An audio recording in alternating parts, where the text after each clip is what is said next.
बिस्मिल्लाहिर्रहमानिर्रहीम अस्सलाम वालेकुम नाज़रीन। उम्मीद और दुआ करता हूँ कि आप लोग जहाँ जहाँ पर होंगे खैर वाफियत से होंगे। लाइन अभी रिसेंटली बड़ा ट्रेजिक इंसिडेंट लाहौर में पेश आया। पाकिस्तान तहरीक इंसाफ के रहनुमा डॉक्टर शाहिद सिद्दीक साहब, बड़े देरीना जो बानी तहरीक इंसाफ के थे, उनमें से एक लोग थे जिन्होंने तहरीक इंसाफ की बुनियाद रखी थी। बहुत पुराने वर्कर थे और लीडर थे तहरीक इंसाफ के। उनका मर्डर हुआ जुमे की नमाज के बाद। एक बेटा और भाई उनका साथ था जब ये मर्डर हुआ। पहले इसको लोगों ने पॉलिटिकल स्फीयर में देखा कि हो सकता है पॉलिटिशियन थे तो कोई रिफ्ट होगी या कोई प्रॉपर्टी का रौला होगा, या पहले बहुत सारे एंगल्स के ऊपर इन्वेस्टिगेट किया गया। But eventually to our wonders हम तमाम लोग ही सर पकड़ के बैठ गए थे जब पता चला कि जनाबे वाला कयूम शाहिद जो इनका बेटा है, वो इस सारे मर्डर में इन्वॉल्व था और उन्होंने एक शूटर हायर किए थे जिन्होंने डॉक्टर शाहिद सिद्दीक को मर्डर किया था। अब उसके पीछे कहानी क्या निकली थी कि कोई ये नौजवान जो है, जो डॉक्टर साहब का बेटा है, ये कोई लव मैरिज करना चाहता था किसी खातून से और फैमिली खिलाफ थी।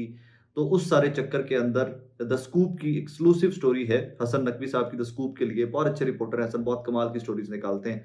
तो हसन ने रिपोर्ट किया है द स्कूप के लिए और उन्होंने वो खातून जिनके साथ अफेयर था डॉक्टर शाहिद सिद्दीक के बेटे का और जिनके पीछे ये सारा ड्रामा हुआ है, तो वो खातून की तफसीलात सामने लेके आए हैं। ये खातून Lahore grammar school DHA branch की पढ़ी लिखी हैं, वहाँ से तालीम हासिल की है, लाहौर में रहती हैं, सोशलाइट हैं। अगर आप सिर्फ उनका नाम गूगल भी करेंगे, आगे चल के आपको बताता हूँ, अगर आप नाम गूगल भी करेंगे तो बेतहाशा फ़ोटोज़ निकल आएँगी। और कुछ इनके कनेक्शंस जो हैं वो बड़ी हाई-फ़ाई फैमिलीज़ के साथ जाके निकल रहे हैं। वो अभी मैं रिवील नहीं कर रहा, रीज़न कि मैं उन फैमिलीज़ को कॉन्टैक्ट कर रहा हूँ। वो फैमिलीज़ से कन्फर्मेशन के बाद, उनका डिनायल या कन्फर्मेशन के बाद वो चीज़ें भी मैं आपके सामने रखूँगा।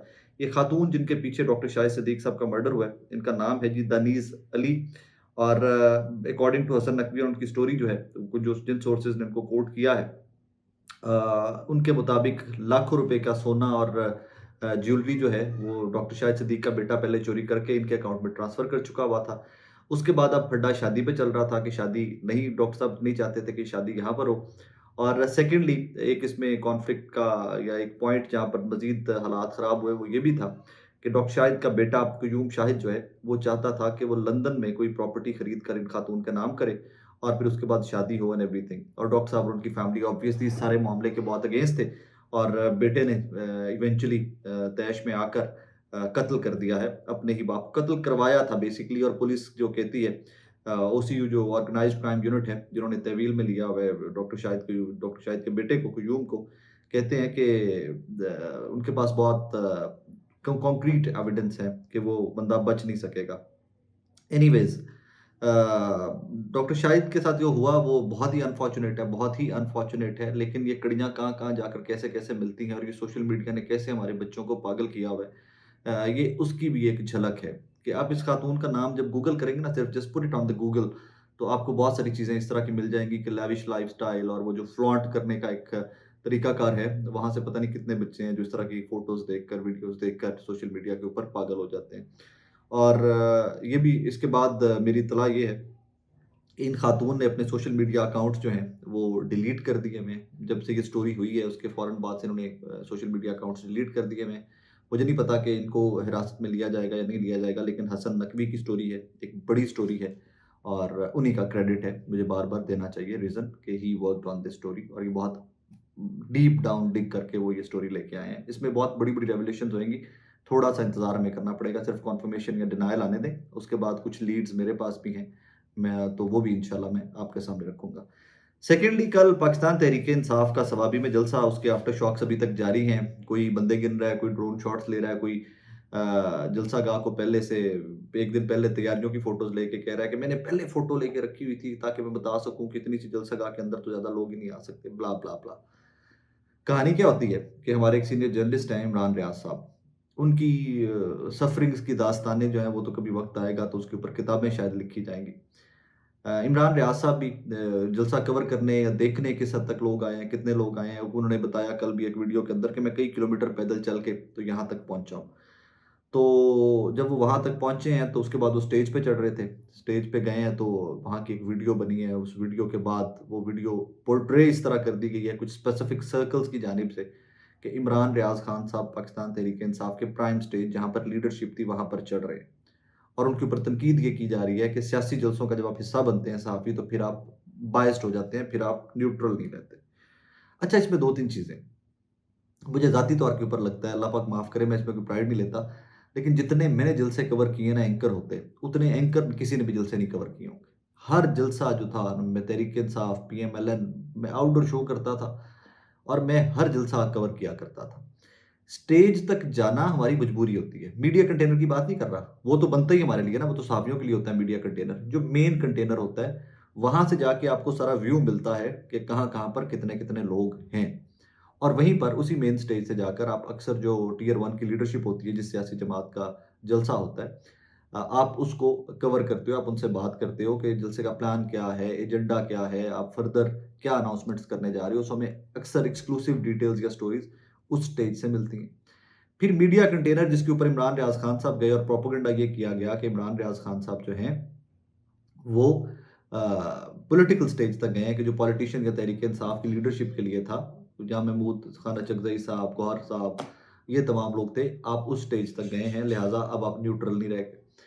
तो उस स्टेज के ऊपर भी तमाम सहाफ़ी जाते हैं, जिनको एक्सेस होती है। हाँ, इसमें ये चीज़ ज़रूर है कि बहुत कम लोग होते हैं कि जिनको एक्सेस होती है, जो नोन फेसेस होते हैं, जिनको पार्टी की लीडरशिप या तंज़ीम के लोग या उनके यूथ के लोग या उनकी सिक्योरिटी के लोग जानते होते हैं, सिर्फ़ उन्हीं को लेकर वो जाते हैं, आगे वो कवर करते हैं, 5-10 मिनट रिकॉर्ड करते हैं, नीचे आ जाते हैं।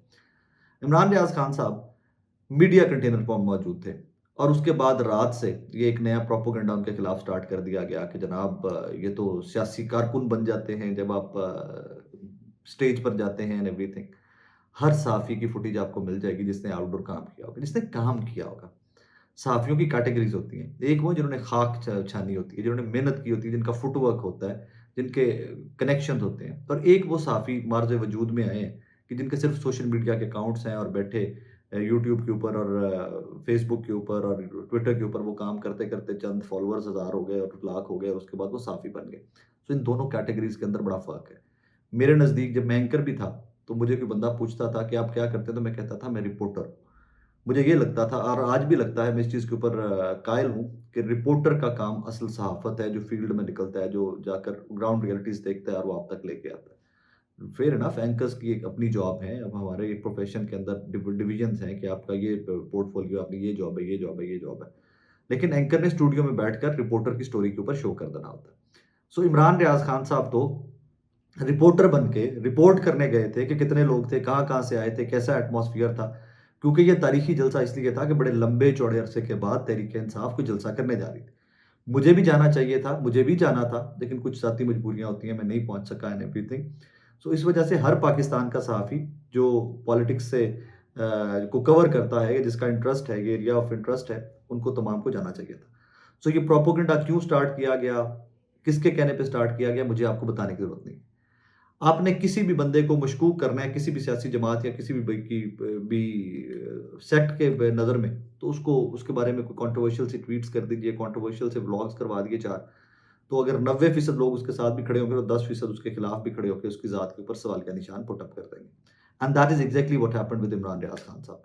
बहरहाल, इस स्टोरी के अंदर भी बहुत सारे ट्विस्ट हैं कि कहाँ से ये प्रोपेगेंडा स्टार्ट हुआ, कौन सहाफ़ियों की रिकॉर्डिंग्स करता फिर रहा है। आजकल सहाफ़ी कम्युनिटी के अंदर से कौन से जो बज़ाहिर लोग हैं, जो खुद को कहते हैं कि वो सहाफ़ी हैं, they claim to be journalist, लेकिन दे आर नॉट, एंड वो रिकॉर्ड करते फिर रहे हैं लोगों को और वो जाते हैं, लोगों से मुलाकातें करते हैं और कहा सुना है कि हिडन मोबाइल फ़ोन जेबों में रख के रिकॉर्डर ऑन करके गुफ्तगू करते हैं एंड एवरीथिंग।